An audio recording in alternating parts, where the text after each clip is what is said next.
কে হবে নতুন সরকার ঠিক করবে ছাত্র জনতা। ভিডিওটি শেষ পর্যন্ত দেখুন এবং বেশি বেশি শেয়ার দিন আর চ্যানেলটি সাবস্ক্রাইব করে পাশে থাকুন।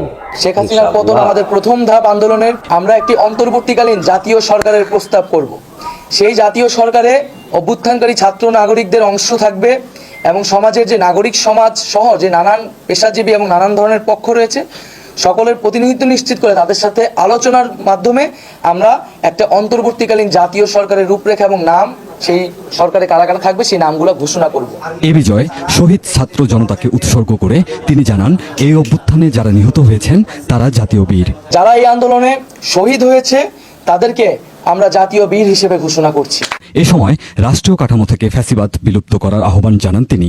বলেন, রাষ্ট্রীয় সম্পদ রক্ষায় সবাইকে এক থাকতে হবে। ফ্যাসিস্ট হাসিনার পতন করা হলো, এই ছাত্র নাগরিক অভ্যুত্থানটিকে আমরা আমাদের যে আন্দোলনের শহীদ এবং হতাহত এবং মুক্তিকামী ছাত্র জনতাকে উৎসর্গ করছি। কেবল ব্যক্তিকে সরালেই সমস্যার সমাধান হবে না, বরং যেই রাষ্ট্রীয় কাঠামোর মধ্য দিয়ে এই ধরনের ফ্যাসিজম তৈরি হয় সেই কাঠামোরও বিলোপ করে একটি নতুন বাংলাদেশ, একটি নতুন রাজনৈতিক বন্দোবস্ত আমাদের করতে হবে। সংবাদ সম্মেলনে বৈষম্য বিরোধী ছাত্র আন্দোলনের অন্য সমন্বয়করাও উপস্থিত ছিলেন।